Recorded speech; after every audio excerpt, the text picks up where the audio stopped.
Ladies and gentlemen, olunaku olw'eggulo abakristaayo beegattira wansi wa Uganda Joint Christian Council nga bakulemberwamu Archbishop w'e Kampala Dr. Cyprian Kizito Lwanga bavuddeyo ne bakawaŋŋamula ne bagamba nti okusinziira ekirwadde kya COVID-19 bwe kyeriisa enkuli wano mu ggwanga lyattu Uganda, the Pearl of Africa, bavuddeyo ne bagamba nti baagala constitution ekwatibweko era President Museveni asobole okuba nga yeeyongerayo n'emyaka emirala 3 tuli mu 2 tulina okulonda 2 kitegeeza alina okufuga 2 tuba tulina 2 tuba tulina okulonda 2 so abaami bano nga bakulembeddwamu Archbishop w'e Kampala Dr. Cyprian Kizito Lwanga bavuddeyo ne bagamba nti baagala President Museveni bamwongere emyaka 3 asobole okuba nga afuga Uganda. Kitegeeza President Museveni agenda kuba afugidde emyaka 8 singa okusaba kwabwe kubeera nga kuddibwamu Parliament ya Uganda. Olw'ensonga yeyina okutuula n'ekolaki n'ekyusa constitution. This is what we want to discuss. All right. So politicians, Cyprian Kizito Lwanga, the Archbishop of the Catholic Church, his argument is that politicians are not following the SOPs or standard operation measures. Now he says that this is causing people to lose their lives, as well as it's going to put Uganda in a very bad situation in case COVID-19 increases since we're in phase 4. So his predicament was like to avoid all that ruckus that is being predicted in 2021, just next month. On the 14th of January, to avoid all that ruckus, let's postpone the elections to a little bit later so that the COVID-19 first comes down. Now the problem is that I don't know if he's using this as a cover-up to give President Museveni more years, because he says in case their argument is accepted by the Parliament and passed, then the second President Museveni to continue ruling the country for those years until we go into the elections. That will be in 2024 or 2023. If at all they're postponed. Now the Archbishop has always been, I think, a close acquaintance to the President Museveni. I don't know if he's doing it in favor of his friendship with the President, or if he's really COVID-19 is becoming real and a problem in this era. Now he wasn't alone. Even Father Daniel Musitwa, who is the deputy executive of this, executive secretary of this Uganda Joint Christian Council, that is UJCC.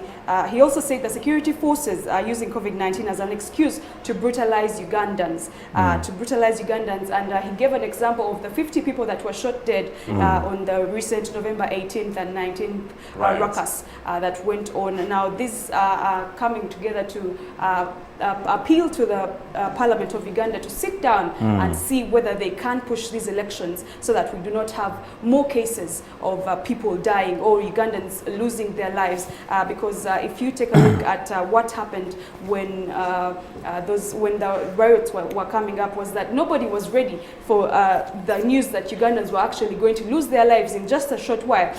So you can imagine the pain it must have caused to these people's families, to these people's friends, as well as the country at large, because by the time that the Archbishop comes out to speak about it, it means it caused a big impact on the nation, of course. And so they were of the view that since politicians are not following the SOPs all over the country, actually, as they look for political office, as they seek for people's votes, they are not following the COVID-19 SOPs at all. And in case, just in case the virus is spreading from one person to the other, it's going to be very easy for very many Ugandans to contact the virus. Yet it's in stages for where even the medication is becoming hard for the Ministry of Health to control. And so this was his solution as a person. This was his suggestion as a person. Thank you. So that we see how to lower, this pandemic. Yeah. Omanyi ebintu waliwo ebintu bye twogera olunsinga bye bituufu naye nga bye bisaanidde. Waliwo ebintu bye twogera bye twagala okuba ntukola nga bye bituufu naye nga bijjidde mu kaseera ki. Yes, Archbishop sigenda kuba nti muyisa mu maaso era ebigambo bye yayogedde ebigambo bikulu era mbiwa ekitiibwa. Nga twayogera nti bannaddiini their work is to give counsel kuba nti batuzza ku mulamwa. Naye ekigambo kyeri kyokuba era n'ensonga ze baawadde okuba nti no baagala embeera gye tulimu eno ti pandemic ekisooka ddala kituufu. Bannabyabufuzi byonna balemedde okugobera kyogundi SOPs bakuba raale bakola biki balemedde okuba nti batangira kusaasaana kw'akawuka ka COVID-19 ekyo kituufu. Era tulaba nti nno n'ebintu ebiriwo nga walaba security of organs mu giisa ey'okuba nti no bageza okuba nti bacontrollinga SOPs na biki okuba nti tebafuna kalwadde kawuka ka COVID-19 batwobodde eddembe ly'obuntu ddene nnyo babantu bafudde ne bakoze biki. But again Simon Chris waliwo ebintu ekyegamira ate waliwo bitwogera nga kyebogere kituufu naye mu kaseera kano eno munnayuganda yeetaaga okuwulira ekigambo ng'ekyo kubanga tuba nga tuuse ku time eno ng'omuntu yagenda n'abeera nga yasaba abalonzi okuba nti bagenda kwesimbawo ne bamuwa emikono prosesi n'etandika bamuwa emikono ne bakola biki yeesimbyewo ataddemu sente zakubye posters abeera denominated obululu bukubiddwa sente z'omuwi w'omusolo obululu bukubira ku sente nnyingi nga tatokana okuba nti abantu mubakayana maze otuuka mu ggwa tubuza ennaku just weeks bbiri tulonde nga nti akalulu kawongezebweyo polisi gye tuyiseemu eyo kayokayoka sente zitaddemu tuzikolere tutya. Mu kutandika wali erime nnyini palamenti yavaayo abantu bangi bava ne bagamba nti no twali tusaba akalulu kayimirire okusinza ku mbeera eyo mu ggwanga twongezeyo akalulu pulezidenti bamuwe mandate ekoleki nagamba no fine akalulu kasobola okugenda mu maaso tewali yavaayo kuba nti awakanya abakulembeze bo tebavaayo kuba nti bagamba no pulezidenti ne bamutuuza bagamba no mbeera eriwo tugikolebaizogaba tebapredictinga kiki kigenda kubeerawo but at this moment nedda. Ekyokubiri ensonga enkulu ennyo Simon Chris ne bannayuganda ffenna tukimanyi nti ekigambo omukulu kye baleese tekyogera mu bwogezi ne kiba wabula entende gye tuyitamu tulina ogenda mu constitution tuddemu era tugitaganjule kubanga buli nga President Museveni agenda kubanga avaayo obukulembeze tumwongeza ebbanga amateeka kipa kitagisa referendum nnamba tudde wansi mu bantu article 260 eya constitution y'eggwanga yaffe Uganda eraga nti issues ng'ezo ziba zitaga referenda kubanga article 105 ya constitution egamba nti president term of office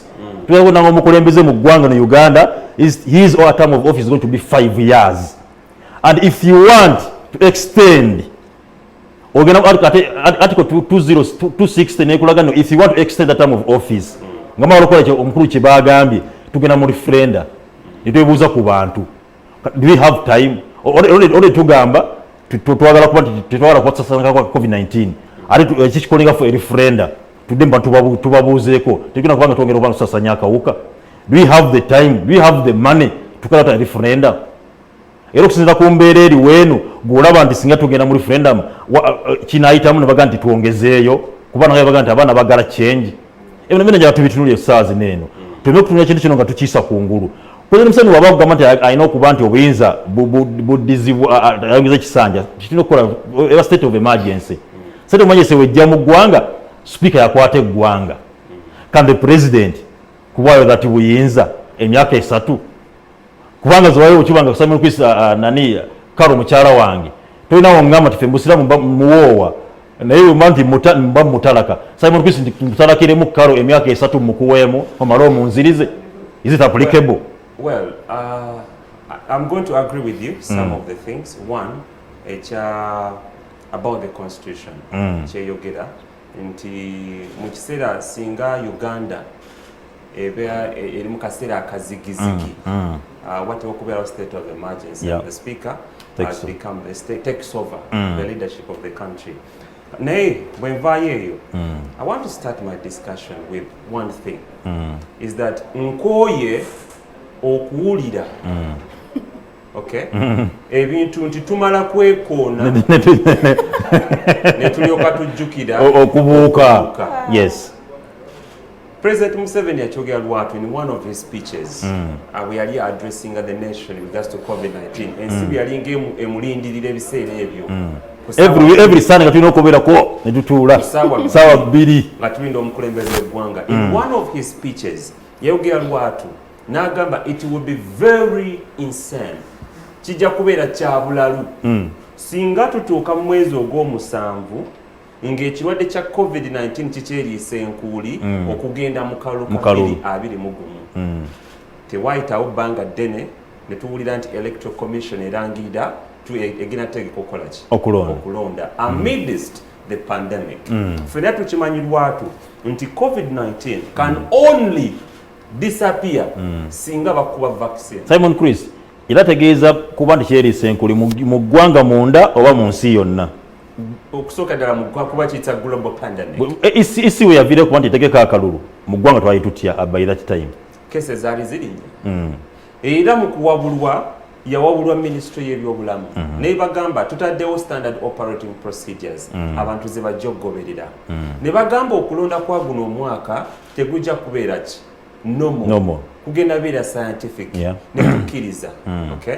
Tutuuse mu kuba campaigns. People are dying. We have so far lost 50 plus people in just 2 days. Naye mu myezi I think just a few days ago twakoze on the 21st of this very month twawezeza emyezi 9 ng'ekirwadde kya COVID-19 twayingira mu nsi yatu Uganda. Naye bwe tubala emyezi 9 we have so far lost about 200 and something people. Naye mu nnaku lumu 2 we lost over 50 plus. So bw'okola mathematics biba tebigatta. Recently nga bw'oyogedde Tariq kituufu ab'opposition wamu ne parliament yatuula n'egamba COVID-19 world, it's a global pandemic. Why can't we call for a state of emergency? Yes. Okusobola okukwasaganya ekirwadde kino. Everyone kept a deaf ear. Yeah. Ekirwadde kituuse ne kitunyiga, people are dying, akalu kagenda mu maaso, aba Joint Christian Council bavuddeyo le bavaayo ne bagamba now I think it's better we call for a state of emergency. That would be very vital. Naye batuuse ne bakawaŋŋamula bw'ovaayo n'ogamba nti ate tugende mu constitution tugikwateko tukkirize President Museveni afugeyo emyaka emirala 3. That is where they went wrong and I want to authoritatively say this. That's where they went wrong. They are supposed to be neutral. One thing that violates democracy in any country is tampering with the constitution.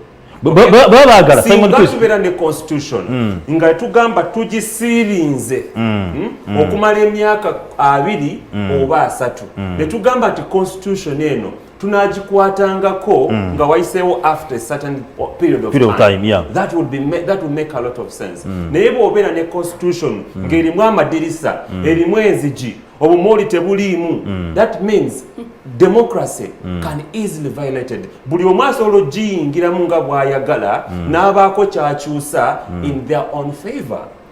Karo ngagenda kujja nze singa bagambye nti yes tuongezeyo okulonda emyaka emeka ne tukube constitution kyegamba nti kuba nti nno president adebbali speaker atwale eggwanga mu maaso abadde balaga nti bali democratic nga tebalina side gye bagwako naye ate kasaba yongereko closing mbu tuddeyo tutaganjule ssemateeka tuwe omukulu.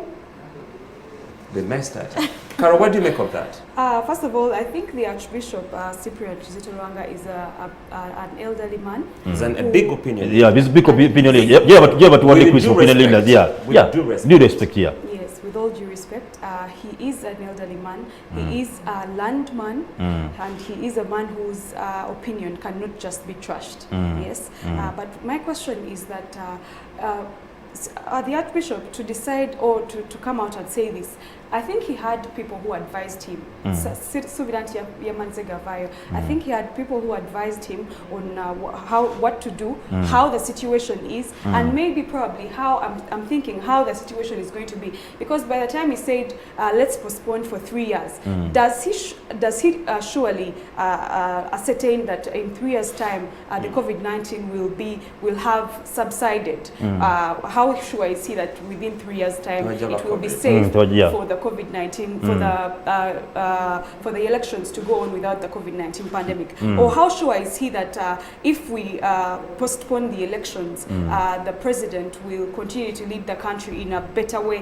Why did he come out and say, let President Museveni, like you said, let President Museveni take the country forward? Why didn't he just leave it neutral and say, if we are to, because he requested in his speech, he requested and said, let's amend the constitution. He knew there was a constitution, but he requested kindly and said, let's amend the constitution and have the elections postponed for 3 years because of the COVID-19. Now, really, if you are postponing elections because of the COVID-19 pandemic that no one was ready for, because nobody was ready for this situation that has befallen us, and maybe since it hadn't yet reached stage 4 by the time that the president was requesting for these elections to be pushed. That's why he didn't. That's why the Archbishop did not come out to, you know, to say something. But since he has had that it's in now stage 4 and it's getting worse, I think that's where he decided and said, as a leader, let me come out and give my opinion and say, let's push it. Besides that, for me, my point would be, if at all we are pushing the constitution in any way, then let it be neutral and we say the Speaker of Parliament should take over the country as it's supposed to be if at all there's an emergency and the President has got to step aside. Let the Speaker take charge of the country as we wait for the 3 years to elapse. That is if Parliament accepts. As we wait for the 3 years to elapse, let the Speaker take charge of the country and see how to handle the COVID-19 pandemic. But I don't even think that this particular thing is going to be passed by Parliament, because people have already prepared for these elections. It's not even for just 20 days to the 14th of January, the voting day. Everybody is already ready. We are already in the moods. But I think his worry is that the health of the people is in a turmoil. You cannot be sure about what is going to happen in this phase 4. What if people start dropping dead on the streets because of this vaccine? Will you say that religious leaders didn't come out to warn you? Of course, he will say, I tried to tell you guys to stop it, but nobody listened to me. But again, on the other hand, is that politicians are ready for office. Politicians are asking for votes here and there. Campaigns are going on already, and there is really no way to stop this election that just has 20 days to its happening. We have neighboring countries that went into polls amidst the pandemic. We have Tanzania that recently concluded. We have Burundi that also went into polls. And do they have stage 4 COVID-19? What is the situation of COVID-19 in their country? For Tanzania, they lost count from 509 up to now. Bogenda ku Google, that's the COVID cases they have up to now. Lost count. Boba Chivam. And but Tanzania what they buchali okubanga, I have colleagues who are abakola bali to produce. Nenga bagamba no, Tanzania what they buchali Jebuli. And people die. And people die. Yeah, and people dying. And in Burundi it's not good. It's also not good. But they went through it anyway. So it's okay to lose some lives, but maybe go through. It's never okay. It's never okay, Carol. That's what I'm asking myself. I'm like, is it okay to lose some lives and go through with the campaigns anyway? After all, Toyinza Fuga and say when you listen to the words of the Archbishop of Kampala, Dr. Cyprian Kizito Lwanga, ebigambo bya makulu, with due respect, that was a fundamental suggestion. And maybe it has come a little bit late. Chijide mukasera nga kiri a bit late. Singa kino bakireta weba kuba twakimanya nti fenna nti COVID-19 wali era ajja kugenda after nga tufunye vaccine. Okay? It is so worrying nti mukasera kano ke tuyingiramu tuyingidde mu stage 4. Bosoma stage 4 kitegeeza ekirwadde kiri uncontrollable. And it is in black and white. Bawulira statement ezafulumizibwa okuva Ministry y'obulamu nga bagamba now you can treat yourself from home. ICU centers zijjudde. Samuguzi nali wano ku program emu yazabike nekyazo omukulu okuva Nakawa ayagala bwa meya n'atuwa story yonna nga bwe yali nalaga nti yagenda mu ddone omukebera just COVID ne mugamba ddayo eka wejjanjabe and he went back home nejanjabira ewaka. So bwekibanga abantu kati system gye tulimu yeeyo tukwejanjabira waka. Muganda watali Latifa yatugamba wano Yeah. nti yagenda yali agala fuluma ggwanga yagala certificate bamuwa yagenda for test COVID-19 test ne bamuwa baasa agenda ogituuse ewaka ng'ali positive. So kati tebamugamba namugamba nti positive.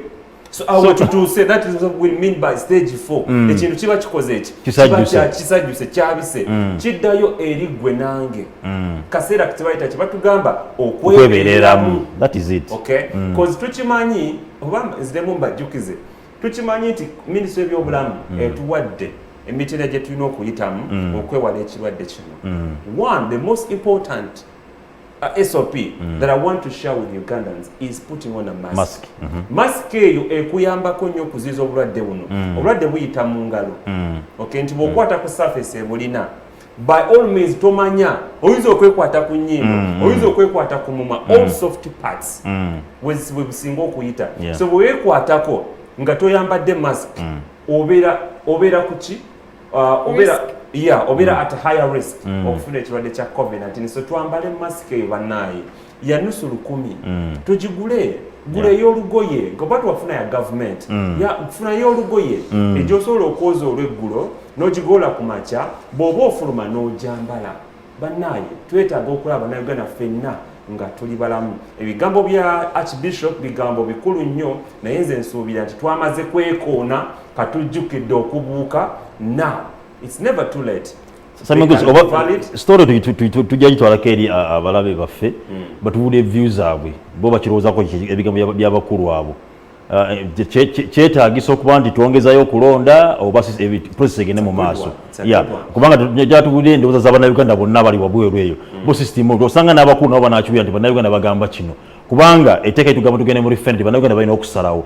So mbanesa tutwaleko eri abalabi baffe batukubire ku masimu mu maaso ko batuweerera kiri bo bakitutte batya ye story yabadde enene nnyo. You got to be part of this conversation osobola ogenda ku WhatsApp amina ku Facebook page yaffe n'oteekayo endowooza yo olowooza ebigambo bya Archbishop Dr. Cyprian Kizito Lwango kugamba nti government eveeyo eyongeze emyaka oba olw'embeera y'ekirwadde kya COVID-19 twetaaga okwongezayo okulonda oluvannyuma lwa myaka 3 ne constitution ekwatibwemu esobole okukkiriza President Museveni okutwongerayo emyaka emirala 3. Gwe endowooza yo eriki? Share with us your views on our social media platforms or later on you will be able to call live. Carol twongereyo. Yes, on the issue of Archbishop not considering the fact that we have only 20 days left, I would like to ask myself, even Father Daniel Musitwa, who is his advisor or secretary of this UJCC, did he also think about it and say, okay, we have only 20 days left to the elections, and so I should advise my boss and we see how to go about it? Or did they just make a joint decision and say, let's listen to our leader, whatever he says passes? I didn't also get that, but I hope that as a Ugandan, you realize that it is your life. Even if the election process goes on, it is your life. It is upon you to protect yourself from the COVID-19 pandemic. So as my brothers have said, please do wear your mask, sanitize, and even if you are going out to vote, please observe the social distancing, just in case they don't allow, Parliament doesn't sit and come up with the decision to postpone these elections. Please do protect yourself and know that once you get COVID-19, sometimes it's really, really hard to treat because your lungs become very fragile. They become like glass and you can easily die. It's easy to die when you get COVID-19. And so if you protect yourself probably and listen to and take heed from what the Archbishop has said and say okay, since he has said it and he is a leader. But by the way, what if he heard from God? What if he spoke to God and God told him that let's move there. Well, maybe just to remind our viewers that abakulu abasazeewo kino bali different. Aba Uganda Joint Christian Council are different from the Inter-Religious Council. They are totally different. Though abamba gwamu naye bano just abakkiriza wansi w'Abakristaayo. Yes. So interreligious council yo tekirimu kuba yo mulimu aba Old Kampala. But this one has Orthodox Believers Church of Uganda and the Catholic Church. Basazeewo ekintu ekyo.